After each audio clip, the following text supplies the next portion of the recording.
주말 내내 폭염이 이어진 LA 카운티가 최고 기온을 경신했습니다. 종전 최고 기온이었던 화씨 119도를 뛰어넘는 기록입니다. 무더위로 남가주 곳곳에서 정전 사태가 발생했습니다. 무려 9만여 가구가 정전으로 불편을 겪었으며 특히 어제 낮 12시 30분부터 6시 사이 한인타운을 포함해 가장 많은 정전 사례가 보고됐습니다. 산불도 연이어 발생해 어려움을 더해주고 있습니다. 두아테 인근의 엔젤레스 국립산림과 샌버나디노, 샌디에고 카운티는 물론 LA시 셔먼옥스에서도 산불이 발생해 진화 작업이 계속됐습니다. 캘리포니아주에서 올해 대규모 메가파이어가 잇따르면서 산불로 인한 피해 면적이 사상 최대를 기록했습니다. 올해 산불은 무려 21만 에이커를 태운 것으로 밝혀졌으며 이는 뉴욕시의 10배, 서울시의 14배에 달하는 면적입니다. 노동절 연휴 기간 동안 미국에서는 신종 코로나 바이러스 감염증 확산에 대한 보건 전문가들의 우려에도 불구하고 곳곳에서 대규모 인파가 모이는 행사들이 열렸습니다. 미국에서 신종 코로나 바이러스 감염증 여파로 도로가 한산해지자 과속 차량이 급증하고 있습니다. 전년 같은 기간보다 100%가 넘게 증가했습니다. 미국에서 대선을 코앞에 두고 연방정부 셧다운 가능성이 나오면서 단기 예산안을 편성하는 방안이 거론되고 있습니다. 대선이 2달도 남지 않은 가운데 도널드 트럼프 대통령과 조 바이든 민주당 대선 후보 진영이 노동절 휴일 내내 노동자 표심 잡기에 나섰습니다. 오는 11월 미국 대선을 앞두고 민주당 대선 후보인 조 바이든 전 부통령에 대한 지지율이 52%로 도널드 트럼프 대통령 42%보다 10%포인트 앞선다는 여론조사 결과가 나왔습니다. 소셜미디어 페이스북이 오는 11월 대선을 앞두고 유권자를 오도하거나 조종하는 게시물을 더 공격적으로 관리하겠다고 밝혔습니다. 스콧 코들리브 전 미식품의약국 국장이 신종 코로나 바이러스 감염증의 확산세가 현재 이상의 속도로 빨라지면 연말쯤에는 미국 인구의 20% 이상이 바이러스에 노출될 수도 있다고 경고했습니다. 한국에서는 제10호 태풍 하이선이 북한 쪽으로 올라가면서 차차 태풍의 영향권에서 벗어나고 있지만 2명 실종, 5명 부상, 이재민 78명이 발생하면서 많은 농경지가 피해를 입었습니다. 삼성전자가 미국 1위 통신사 버라이즌에 5G 이동통신 장비를 공급합니다. 금액이 66억 4천만 달러에 이르는 한국통시장비산업 역사상 최대 규모 단일 수출 계약입니다. 남가주 지역 이번 주에도 예년 기온을 웃도는 날씨가 계속되겠습니다. LA 지역의 내일 낮 최고 기온 87도, 밤 최저 기온 67도입니다. 이상은 이 시간 주요 뉴스입니다. 이 시간 주요 뉴스는 공항에서부터 목적지까지 모바일 체크인과 첨단 공기순환 시스템을 통해 안전한 기내 환경과 여행을 제공하는 아시아나항공 제공입니다. 애청자 여러분 안녕하십니까? 조희정입니다. 9월 7일 월요일 라디오 서울 이브닝 뉴스 1부 시작합니다.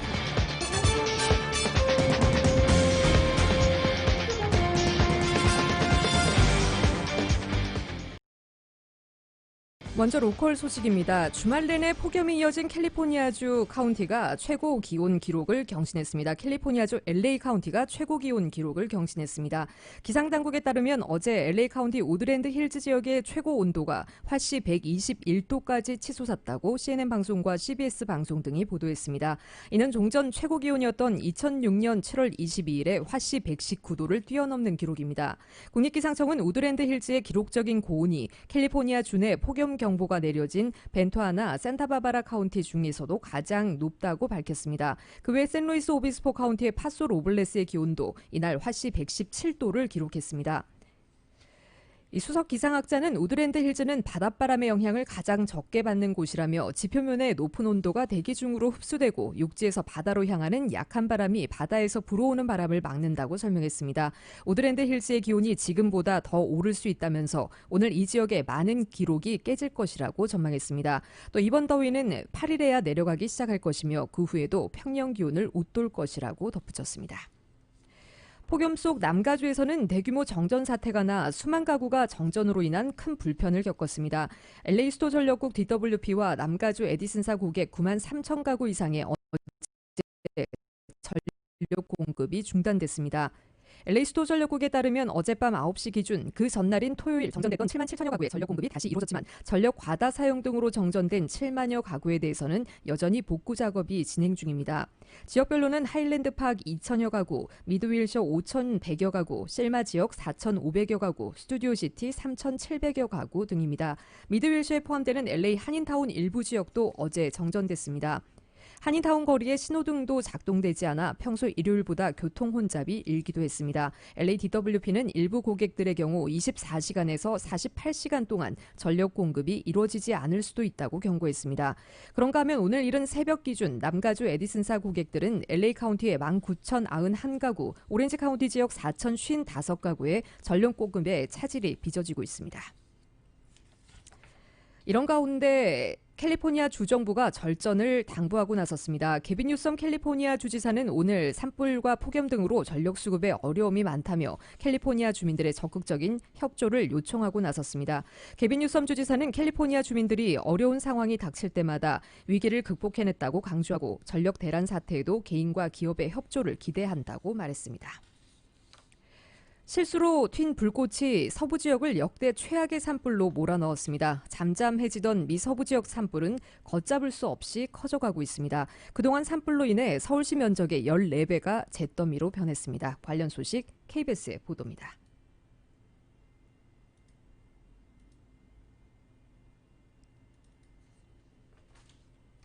산불로 생긴 연기가 구름처럼 보이는 사진입니다.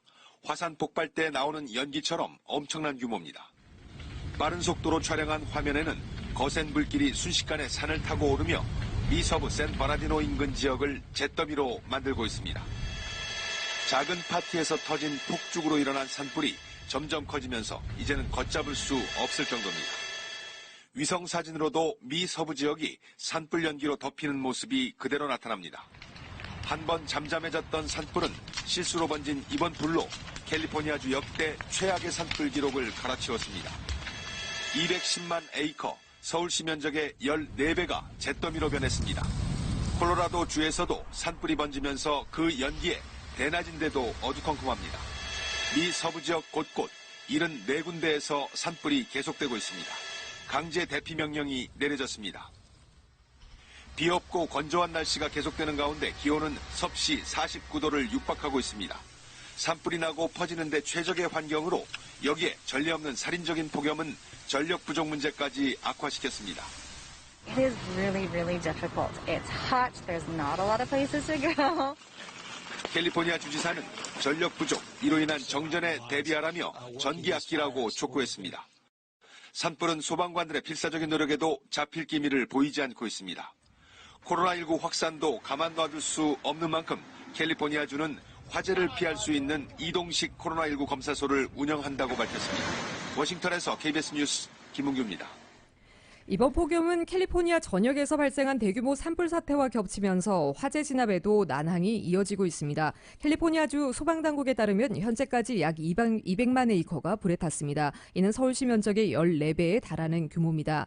미 에너지부도 산불 피해와 폭염으로 캘리포니아주 전력망에 부담이 커지고 있다며 주 전기 사업자와 함께 전력 생산과 조정에 나서는 긴급 연방규제법을 시행한다고 밝혔습니다. 캘리포니아주에서 올해 대규모 메가파이어가 잇따르면서 산불로 인한 피해 면적이 사상 최대를 기록했습니다. 캘리포니아주 소방국 소방대장 리처드 코도바는 올해 들어 산불로 불탄 면적이 209만 4,955에이커에 달한다고 밝혔습니다. 이는 서울시 전체 면적의 14배에 달하는 것이자 뉴욕시의 10배가 넘는 규모입니다. 이날도 캘리포니아 내륙 센트럴밸리에 있는 시에라 국립산림에서 발생한 크리어파이어가 급속히 확산하며 소방관 약 450명이 지난 일요일 투입돼 진화에 나섰습니다. 지난 4일 저녁 시작된 크리크파이어는 급속도로 규모가 커졌습니다. 요세미티 국립공원 남쪽 숲에서 시작한 이 산불은 하루 만에 3만 6천 에이커로 번졌고 어제 오전에는 4만 5천 에이커까지 확대됐습니다. 프레스노 카운티 보안관실은 쉐이보 호수 인근 주민들에게 긴급히 대피하라는 명령을 내린 바 있습니다. 가주 정부가 코로나 팬데믹으로 인한 추가 실업수당 $900를 지급하기 시작했습니다. 가주 8곳의 국유림이 폭염과 산불 위험으로 인해 일시적으로 폐쇄됩니다. 로컬 소식 임준현 기자가 전해드립니다.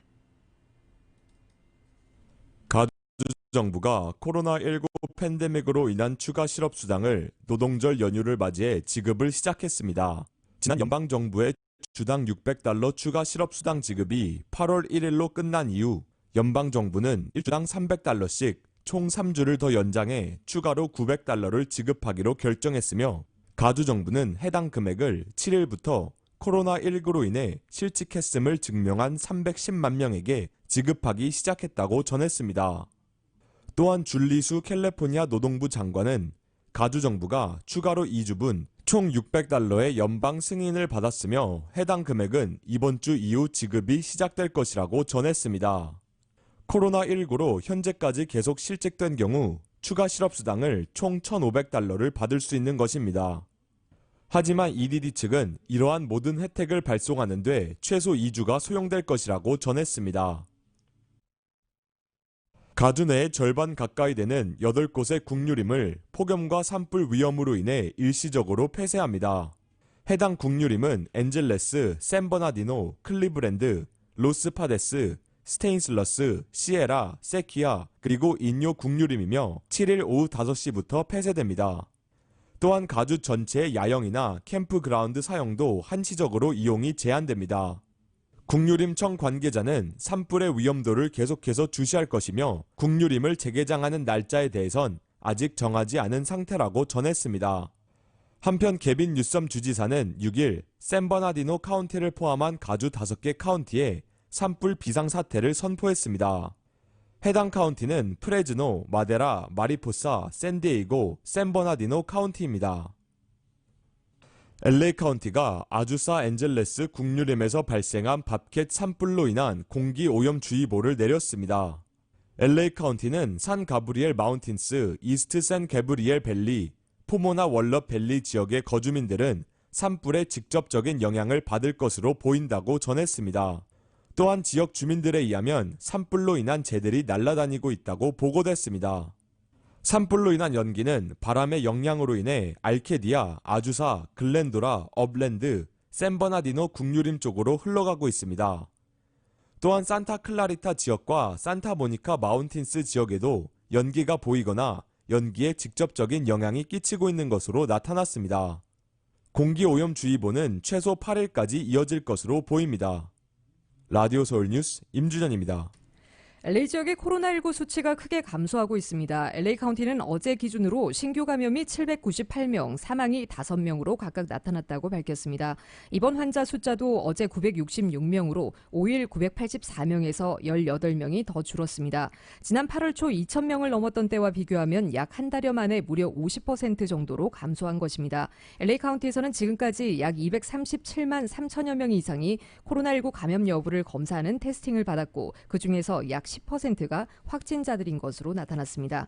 오렌지 카운티 코로나19 주요 수치들도 계속해서 하락하고 있습니다. 오렌지 카운티는 어제 신규 감염 223명, 사망 2명을 각각 기록했습니다. 지속적으로 안정세를 유지하고 있는 모습입니다. 그 전날 병원 입원 환자 숫자도 어제 253명으로 그 전날 274명에서 21명이 줄어들었고 중환자실의 환자 숫자도 83명에서 77명으로 감소했습니다. 오늘은 연방 공휴일인 노동절입니다. 노동절을 맞아 연방정부와 주정부 그리고 로컬 정부를 비롯한 법원 등 모든 관공서들은 오늘 하루 휴무에 들어갑니다. 우체국도 오늘 일제히 휴무합니다. LA 총영사관 또한 오늘 문을 닫습니다. 한인은행들과 주류은행들 역시 오늘 영업하지 않았습니다. 대중교통은 공휴일 스케줄로 운영됩니다. 노동절 연휴를 맞고 있는 미국은 사회적 거리두기가 느슨해지면서 코로나19 재확산을 우려하는 경고가 잇따라 나오고 있습니다. 메인주에서 열린 한 결혼식 피로연 이후 집단 감염이 확산되면서 3명이 사망하고 140명이 코로나19 확진 판정을 받았습니다. 워싱턴에서 KBS 특파원의 보도입니다. 뉴저지 해변이 노동절 연휴 마지막 날을 즐기는 피서객들로 들어찼습니다. 사회적 거리두기는 잠시 접어둔 듯 인산인해입니다. We had our best summer ever. It's a busier than normal Labor Day. 플로리다, 텍사스, 조지아에선 트럼프 대통령 지지자들이 선거 깃발을 보트에 단 채 노동절 기념 퍼레이드를 펼쳤습니다. 인디애나 대학생 수십 명이 보트에서 행사를 열고 뉴욕 대학교에선 노동절 연휴를 맞아 파티를 벌이고 있는 영상도 소셜미디어에 게재됐습니다. 노동절 연휴에 앞서 보건당국이 일제히 경보음을 울렸지만 아랑곳하지 않는 분위기입니다. 방역 지침을 따르지 않는 사람들이 늘면서 소규모 행사에서 촉발된 집단 감염도 늘고 있습니다. 지난달 7일 메인주 밀리노켓에서 열린 한 결혼식 피로연에 참석한 하객 수십 명이 코로나19 확진 판정을 받았습니다. 2차, 3차 감염으로 이어지면서 확진 인원은 140명으로 늘었고 3명이 숨졌습니다. 보건 전문가는 가을 독감 시즌과 맞물려 노스다코타, 아이오와주, 미주리 등 7개 주에서 코로나19 재확산이 예상된다고 경고했습니다. So there's a considerable amount of concern in the United States now about what's going to happen over the Labor Day weekend. Following the 4th of July, following Memorial Day, we saw these surges coming up of cases. 앞서 미국에선 현충일 연휴 한 달 뒤 일주일 평균 신규 확진자는 6만 명 수준으로 치솟았습니다. 미국의 누적 확진자는 629만여 명, 누적 사망자는 18만 9천여 명입니다. 워싱턴에서 KBS 뉴스 서지영입니다. 미국 전역의 100개 가까운 대학 도시들에서 학생들의 복귀와 함께 코로나19 감염자가 폭증하고 있습니다. 이런 가운데 사회적 거리두기 등을 위반한 대학생들에 대해 정학 처분 등이 잇따르고 있습니다. YTN의 보도입니다. 미국에서 코로나19가 창궐하던 지난 5월, 미시간 대학교가 있는 미시간주 앤아버의 모습입니다. 학생들이 학교에 나오지 않자 마치 유령 도시처럼 변했습니다. It was like a 3-foot blizzard without snow. So, nobody walking on the sidewalks, nobody going up and down the streets. 석 달 후인 지난달에는 학생들이 다시 학교로 돌아오면서 예전의 모습을 조금씩 되찾고 있습니다. Glad to see the students coming back. Like the first probably emotion is relief, happiness. 그러나 학생들이 돌아오면서 미국의 대학 도시들이 코로나19의 진원지로 돌변했습니다. 뉴욕타임스는 미국 전역의 100개 가까운 대학 도시들에서 학생들의 복귀와 함께 코로나19 감염자가 폭증하고 있다고 전했습니다. 이 신문은 아이오와대가 있는 아이오와주 아이오와시티를 대표적인 사례로 소개했습니다. 아이오와대는 코로나19 확산의 여파로 예산이 7,500만 달러나 부족해지자 학생 수천 명을 캠퍼스와 주변 생활권으로 다시 불러들였습니다. 대학은 출석 수업을 25% 정도로 줄이는 등 방역 대책을 시행했으나 쏟아져 들어오는 학생들 앞에 속수무책이었습니다. 특히 학부생들은 마스크를 턱에 걸친 채 길가, 시내 술집을 가득 메웠고 정부의 마스크 지침도 따르지 않았습니다. To every university student out there, if you have done something that is not so great and so smart and you've been in a crowd without a mask, you're likely become infected. 뉴욕타임스는 미국 대학들이 코로나19 창궐 우려에도 새 학기를 열고 학생들을 대거 불러들인 것은 코로나19 확산에 따른 재정난 때문이라고 보도했습니다. 이런 가운데 미국 뉴욕대와 보스턴에 있는 노스 이스턴대 등은 방역 지침을 어기고 파티 등을 연 학생들을 무더기로 정학 조치했습니다. YTN 김원배입니다. 미국에서 신종 코로나 바이러스 감염증 여파로 도로가 한산해지자 과속 차량이 급증하고 있습니다. 아이오와주 경찰에 따르면 현지에서 올해 1월에서 8월 시속 100마일 이상 주행 차량의 과속 딱지를 발급한 건수가 지난 4년간 같은 기간 평균치보다 101%나 증가했습니다.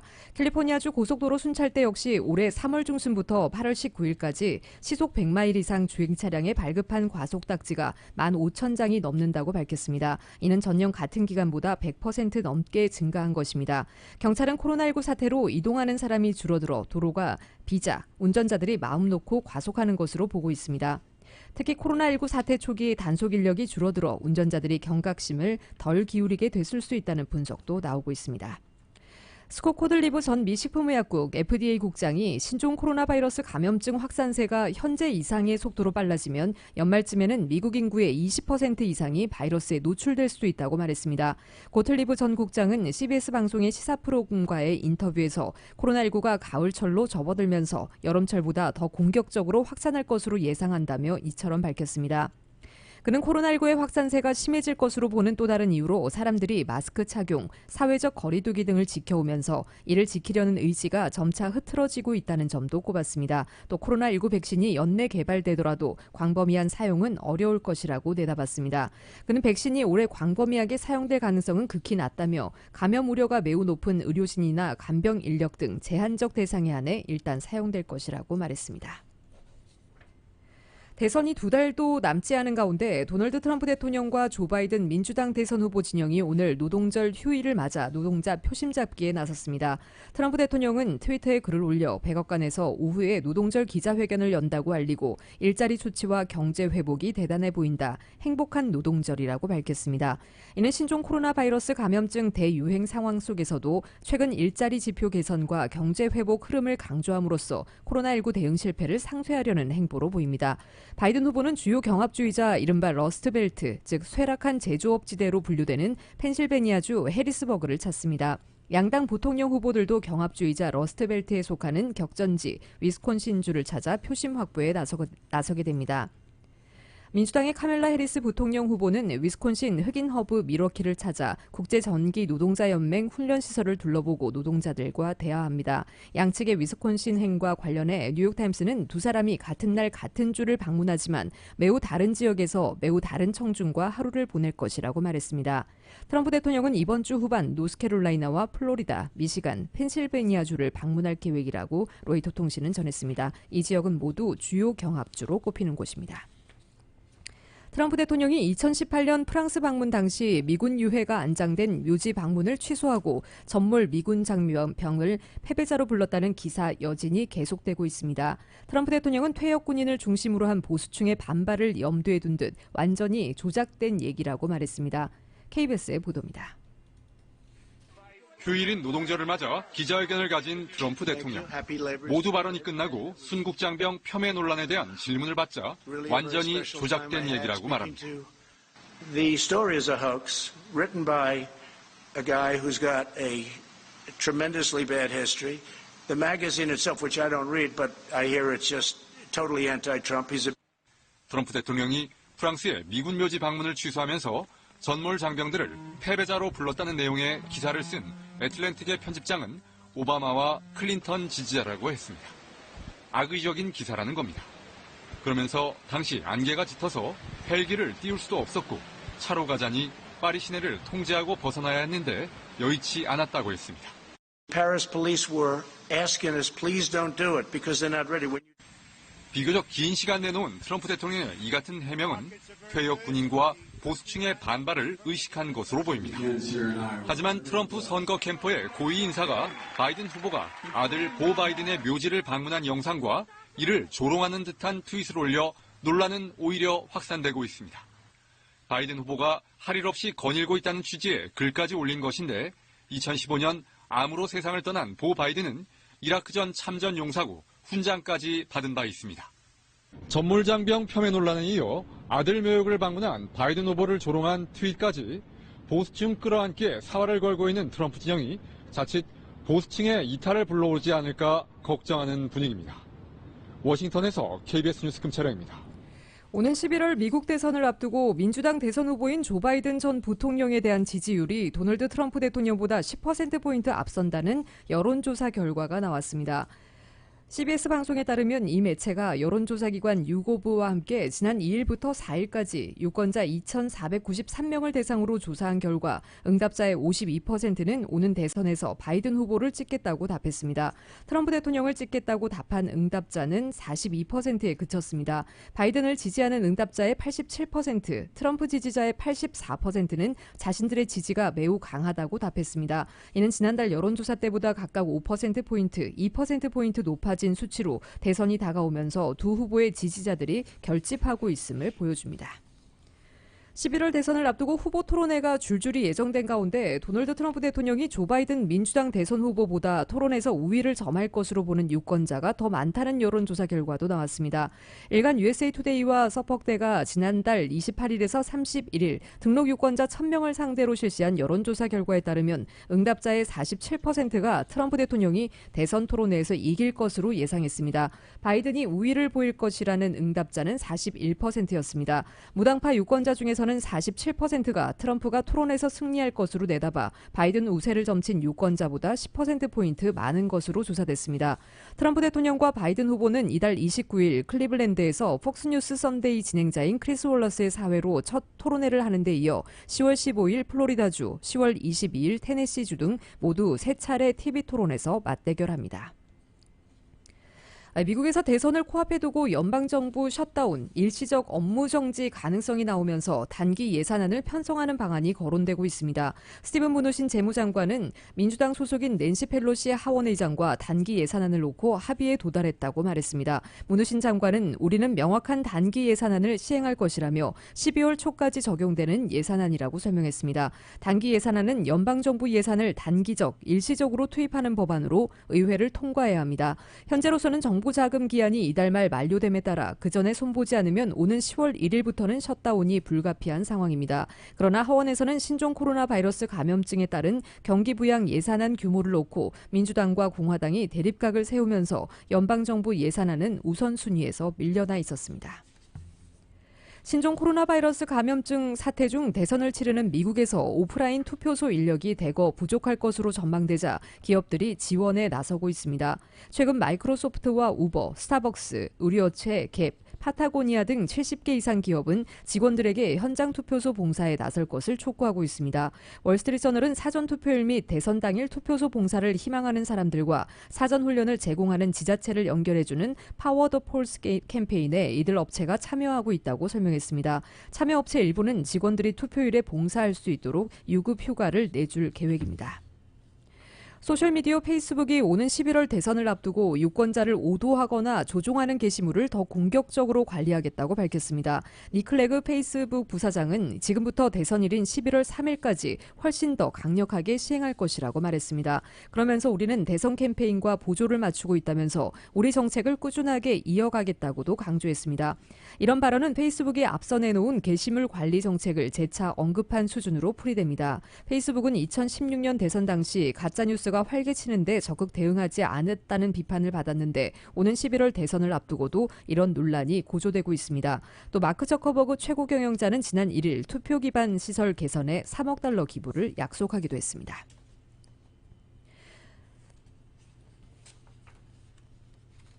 도널드 트럼프 행정부가 중국의 대표적인 반도체 업체인 중芯거지를 거래 제한 기업인 블랙리스트에 올리는 방안을 검토 중이라는 보도에 대해 중국 당국이 외국 기업 탄압을 중단하라며 강력히 반발했습니다. 자오리젠 중국 외교부 대변인은 정례 브리핑에서 미국의 SMIC, 즉 중심거지 제재 가능성에 관한 평론을 요구받고 이같이 말했습니다. 자오 대변인은 미국은 중국 기업을 노골적으로 괴롭히고 있다며 미국은 외국 기업에 대한 탄압을 중단해야 한다고 촉구했습니다.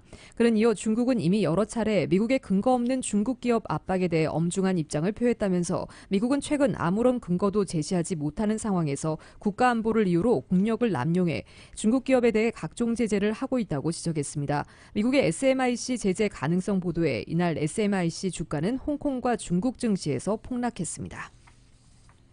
흑인 남성 데니얼 프루드의 복면 질식사 사건으로 연일 격렬한 시위가 이어지는 뉴욕주 로체스터 시장이 경찰개혁을 약속하며 성난 민심을 달래려는 모습을 보였습니다. AP통신에 따르면 러블리 워런 로체스터 시장은 기자회견을 열고 도움과 동정이 필요한 한 인간이 있었고 우리는 그를 지키고 치유할 기회를 가졌지만 그렇게 하지 못했다며 우리는 지역사회가 전진할 수 있도록 필요한 변화를 만들 것이라고 밝혔습니다. 지난 3월 23일 로체스터 경찰은 데니얼 프루드를 체포하는 과정에서 얼굴에 복면을 씌웠다가 그를 숨지게 했고 이런 사실이 이달 2일 뒤늦게 공개된 후 닷새째 격렬한 항의 시위가 이어지고 있습니다. 미주 한인사회 쇼핑 트렌드에 새로운 변화가 시작됩니다. 미주 한인들을 위한 아마존 스타일의 홈쇼핑이 탄생했습니다. 최신 트렌드에 맞는 발빠른 상품 업데이트로 언제든 최신 상품의 쇼핑이 가능하고 까다롭고 엄격한 제품 선정을 통해 최상의 품질을 보장합니다. 인터넷이 어렵다고요? 친절하고 전문적인 고객 서비스에서 상담부터 결제까지 도와드립니다. 로그인 필요 없이 복잡한 주문 프로세스를 모두 없앴습니다. 이제 한국 제품 미국 내 쇼핑은 한국 홈쇼핑이 최고입니다. 17살 나이에 아무 연고도 없는 미국 땅에 부모님과 이민 생활을 시작했습니다.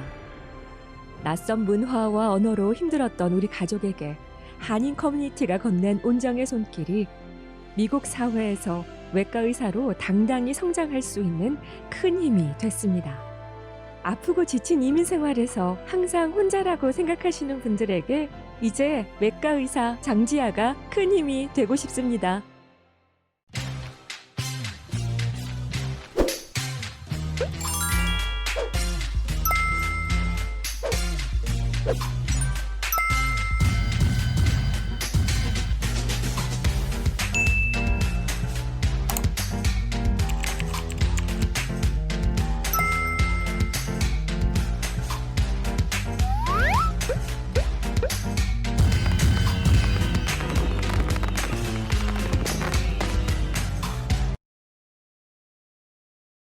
한국 소식입니다. 한국에서는 태풍 하이선의 강한 비바람 때문에 동해안 지역을 중심으로 큰 피해가 발생했습니다. 이번 태풍 피해 상황 알아보겠습니다.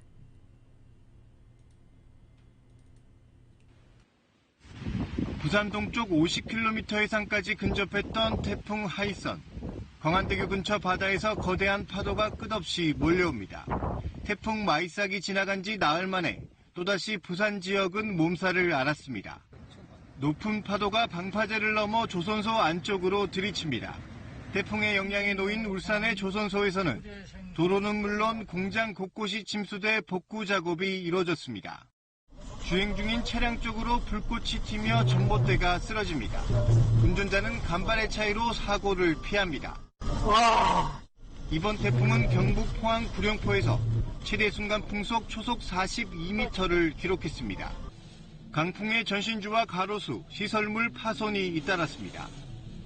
태풍 마이삭으로 인해 어선 20여 척이 파손됐던 삼척시 임원항은 이번에도 집채만한 파도가 상가와 어선들을 덮쳤고 주택 수십 채가 물에 잠겼던 경주 간포항도 높은 파도에 항구 상가와 주택가가 다시 침수됐습니다.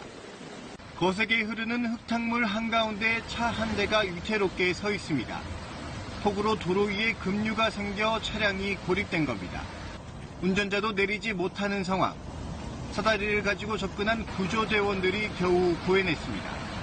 중대본은 지금까지 하이선으로 인해 2명이 실종되고 99명의 이재민이 발생했다고 밝혔습니다.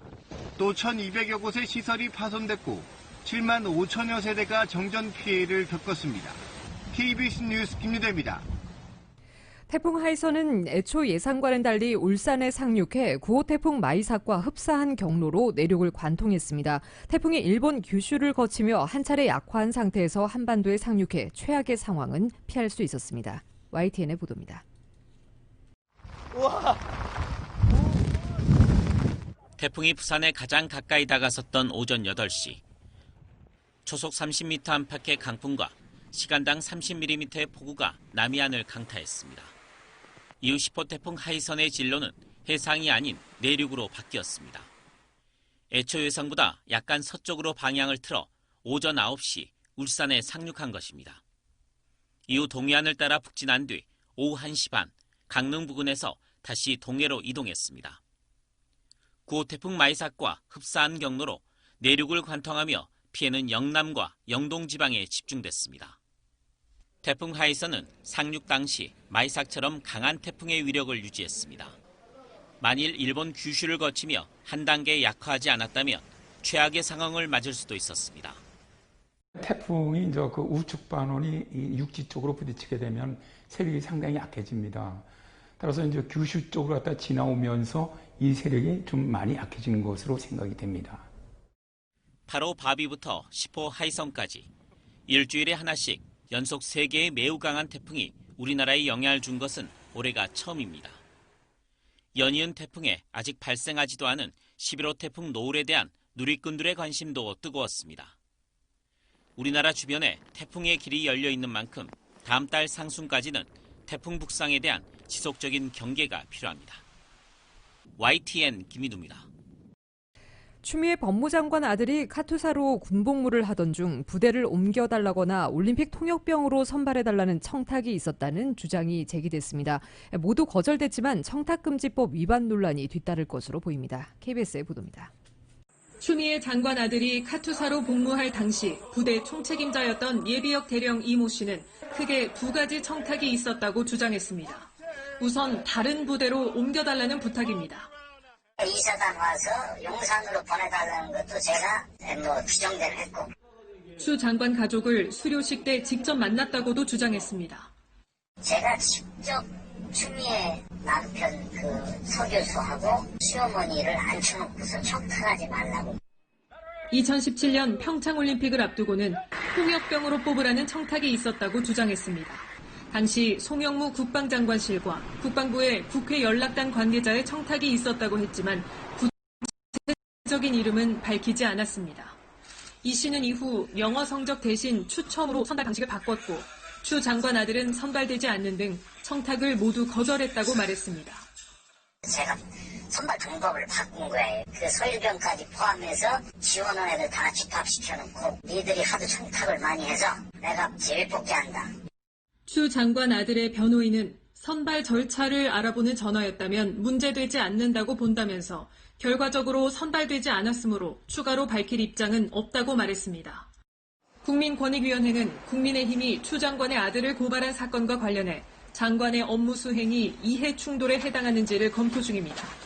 추미애 장관은 검찰 수사로 실체를 규명해 줄 것을 수차례 표명했으며 그동안 사건과 관련해 일절 보고받지 않았고 앞으로도 보고받지 않을 것이라고 밝혔습니다. KBS 뉴스 신지입니다. 코로나19의 세계적 대유행 여파로 한국 내 100대 기업의 올해 2분기 해외 매출 규모가 작년 같은 기간보다 무려 20%나 곤두박질 쳤습니다. 과거 2009년 글로벌 금융위기 당시 수준으로 세계 경기가 역대 최악으로 얼어붙었습니다. YTN의 보도입니다. 철강 업계는 올해 초부터 구조 조정의 고삐를 강하게 쥐고 있습니다.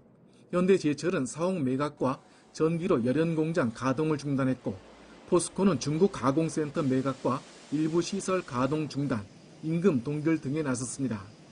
코로나19 탓에 자동차 강판 수요가 긴 가뭄을 겪으면서 올해 내내 분살빼기를 지속하고 있지만 해외 매출은 더욱 깊은 수렁에 빠졌습니다.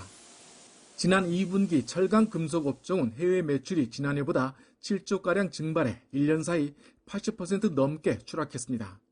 이처럼 대기업들마저 전염병 벽을 넘지 못해 2분기 100대 기업의 해외 매출액은 작년보다 36조 원, 19.8%나 급감한 것으로 집계됐습니다. 우리나라의 3대 주력 업종 모두 해외 매출이 동반부진의 늪에 빠졌습니다. 전기 전자는 비대면 문화 확산에도 5%대, 자동차 부품은 가동 중단 여파로, 에너지 화학은 정제 마진 약세 등으로 매출이 각각 30%대 큰 타격을 입었습니다. 다만 중국 경제가 빠르게 회복하면서 대기업들의 중국 매출이 소폭 늘어났을 뿐입니다. 7, 8월 수출도 내리막길에서 벗어나지 못했기 때문에 3분기 대기업들의 해외 매출 역시 뒷걸음질이 불가피해 보입니다. 주요 국제기구도 코로나19 재유행 가능성을 높이 보고 있는 만큼 금년도 세계 성장률을 전망을 하향 조정하고 있습니다. 이렇게 상황이 녹록지 않으므로 3분기 100대 기업 해외 매출도 상당폭 감소하리라 전망됩니다. 세계 각국은 경제 충격을 줄이려고 막대한 재정을 쏟아붓고 있지만 코로나19 재유행 탓에 인적 물적 교류가 여전히 회복하지 못해 우리 기업들이 좀처럼 돌파구를 찾지 못하고 있습니다. YTN 이광엽입니다. 헬스 에브리데이. 비타민 D가 부족하면 코로나19에 걸릴 위험이 77% 높아진다는 연구 결과가 나왔습니다. 시카고대학교 의대 연구진은 코로나 사태가 터지기 1년 전부터 내원 환자 489명의 진료 데이터를 분석하고 있었습니다. 비타민 D도 분석 항목 중 하나였습니다. 코로나 사태가 터지자 이 데이터로 감염 위험을 분석했습니다. 환자 중 비타민 D가 부족한 사람은 124명이었는데 이들 중 22%가 코로나19에 걸렸습니다. 반면 비타민 D를 적절하게 섭취한 환자들 가운데 감염된 경우는 12%였습니다. 연구진의 분석에 따르면 나이가 많을수록 감염 위험이 컸지만 50세 이내에서 연령 증가로 커지는 감염 위험은 6%에 그쳤습니다. 반면 비타민 D 결핍은 감염의 상대적 위험을 77%나 높이는 것으로 나타났습니다. 데이비드 멜처 교수는 비타민 D가 면역력을 증진한다는 선행 연구가 여럿이라며 비타민 D는 또한 코로나19에 걸리더라도 중증 환자들이 겪는 과도한 염증 반응을 예방할 수 있다고 말했습니다. 또 생선이나 계란, 버섯 등이 비타민 D를 함유한 식품이지만 음식만으로 적정량을 섭취하기는 어렵다면서 햇볕을 충분히 쬐고 부족하다면 보충제를 먹어 감염 위험을 낮출 수 있다고 조언했습니다. 이어서 경제 소식입니다. 삼성전자가 버라이즌으로부터 한국 내 통신장비 산업 역사상 최대 규모의 5G 장비 계약을 따내면서 미국 5G 시장에 본격 진출하게 됐습니다. 삼성전자는 미국 1위 통신 사업자이자 이동통신 매출 기준 세계 1위 통신 사업자인 버라이즌과 7조 9천억 원, 66억 4천만 달러 규모의 네트워크 장비 장기 공급 계약을 맺었다고 공시했습니다. 이번 계약으로 삼성전자는 버라이즌에 5G 이동통신 장비를 포함한 네트워크 솔루션을 통신을 5년간 공급하고 설치, 유지 보수를 하게 됩니다. 이 계약은 한국통신장비 산업 역사상 최대 규모의 단일 수출 계약으로 삼성전자 연결 자산 총액의 10%에 해당합니다. 10% 초중반대의 삼성전자의 5G 장비 시장 점유율도 이에 따라 크게 오를 것으로 전망됩니다. 삼성전자는 세계 최대 이동통신 서비스 시장이자 세계 기지국 투자의 20에서 25%를 차지하는 미국 시장 진출 20여 년 만에 핵심 장비 공급자로 인정받게 되면서 성과를 바탕으로 유럽 등 다른 지역에서도 추가 수주의 가능성이 커졌습니다. 미국 이동통신업체 티모빌이 신종 코로나 바이러스 감염증 대유행 기간 저소득층 지원 사업의 일환으로 수백만 명의 학생들에게 인터넷 무료 이용 서비스를 제공하기로 했습니다. 티모빌은 대상 학생들에게 10년간 연간 최대 100GB의 무선 인터넷과 태블릿 PC나 노트북의 실비 사용 접근 권한 등을 제공할 계획이라고 밝혔습니다. 이 회사 마이크 시버트 최고 경영자는 인터넷 접속을 하지 못하는 어린이들은 뒤처질 것이라며 코로나19 대유행으로 학교 수업이 원격 수업으로 전환된 상황이어서 인터넷 접근 문제가 더 중요해졌다고 강조했습니다. 저소득층의 인터넷 무료 이용 서비스 지원책은 애초 지난해 티모빌이 스프린트와 합병을 시도하는 과정에서 처음 언급됐습니다. 티모빌은 최근 스프린트와 합병을 마무리하면서 가입자 수 기준 미국 내 2위 이통사로 부상했습니다. 코로나19 사태로 전국에서 중고차가 인기 상품으로 떠올랐습니다. 뉴욕타임스는 오늘 중고차가 갑자기 최고 인기 상품이 됐다며 소비자들이 코로나19 팬데믹 동안 기차나 버스, 우버를 피하면서 중고차 구매가 급증하고 있다고 보도했습니다. 또 어떤 사람들은 자신이나 배우자가 언제 일자리를 잃을지 모르는 경제적 불확실성 속에 돈을 아끼기 위해 새 차보다 중고차를 구입하고 있다고 전했습니다. 또 올해 봄 코로나19 사태로 완성차 공장이 멈춰서면서 약 2달간 신차 생산이 중단된 것도 중고차 수요 증가에 한몫하고 있습니다. 이에 따라 전국에서 중고차의 가격이 상승했습니다. 이런 상승세는 심지어 자동차는 판매 대리점을 뜨는 순간 가치가 크게 줄어드는 자산이라는 전통적 지혜마저도 거부하고 있다고 뉴욕타임스는 전했습니다. 지난달 고용지표가 예상치를 웃돌면서 경제 회복에 대한 기대감이 커지고 있습니다. 하지만 진정한 경제 회복은 이제부터 시작이고 아직 낙관은 금물이라는 지적도 나왔습니다. 뉴욕타임스는 경제 회복 어려운 부분은 이제 시작이라는 제목으로 경제 회복의 길이 만만치 않다는 보도를 했습니다. 어제 발표된 8월 고용지표에서는 140만 개 일자리 창출과 8.4% 실업률 등으로 당초 예상치를 훨씬 상회하는 좋은 결과가 나왔다고 전했습니다. 노동력 인구 비율이 예상외로 다소 늘어났고 무급 휴가를 떠났던 수백만 명의 노동자들이 일터로 복귀하는 등 긍정적인 신호가 많이 나온 8월 한 달이었다는 평가를 보이고 있습니다.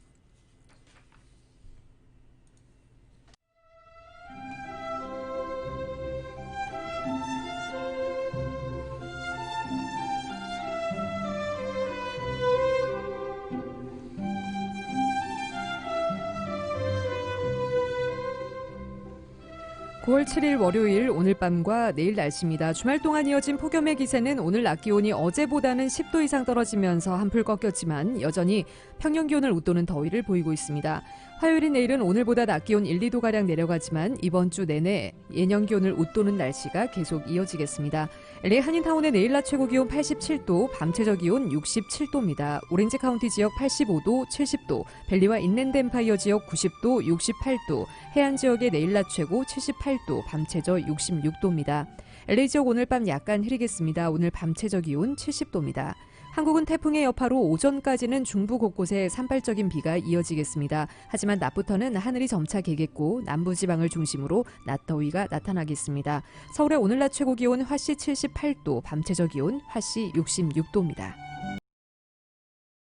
미주 한인사회 쇼핑 트렌드에 새로운 변화가 시작됩니다.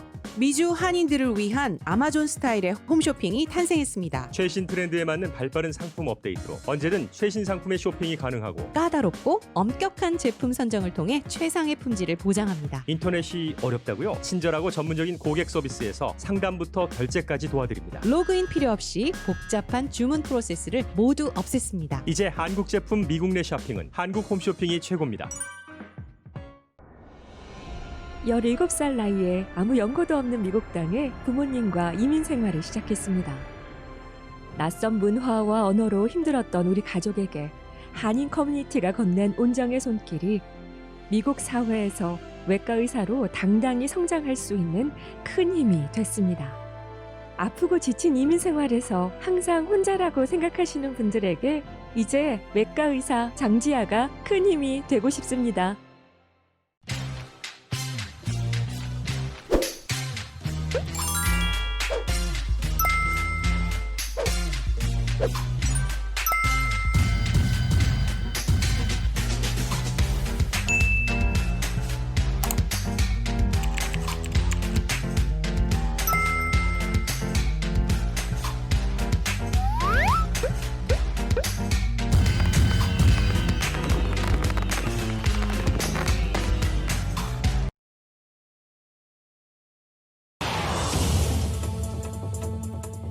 이상으로 9월 7일 월요일 보내드린 라디오 서울 이그린 뉴스 1부와 2부를 모두 마칩니다. 함께해 주신 애청자 여러분들 고맙습니다.